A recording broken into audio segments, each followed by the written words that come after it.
කල්වරි කුරුසෙ ඔබ වැගුරුවා වූ අනර්ග ශුද්ධ වූ ලේවල බලයෙන් මේ සෑම නිවසකම අතරකොන අටකොන උළුවස්ස වහලෙතෙක් ඔබ වහන්සේ සුරක්ෂිත කළ මැනව. මේ දරුවන් අත තබන සියල්ලක්ම ආශිර්වාද කළ මැනව.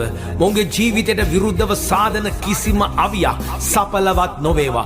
මොවුන්ගේ බංකොලොත් භාවයට එරෙහිව මං කතා කරනවා. මොවුන්ගේ සාර්ථකත්වය, මොවුන්ගේ අසමාදානට එරෙහිව මං කතා කරනවා. මොවුන්ගේ ජීවිතේ සමාදානය, සාර්ථකත්වය, ආශිර්වාදය, සඵලත්වය, දිව්‍යමය සුවය, ජයග්‍රහණය, නිරෝගීකම, ඒ වගේම සියලුම සඵලත්වයේ දොරටු අද දවසේදී මේ උදෑසන මේ දරුවන්ගේ ජීවිතවලට විවෘත කළ මැනව.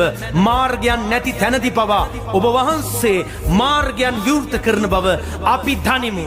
එනම් යේසුස් වහන්සේගේ නාමයෙන් අපි යාඥා කරනවා. අහසේ කවුළු ස්වර්ගයේ දොරටු විවෘත වේවා. ආශිර්වාද නිදහස් වේවා.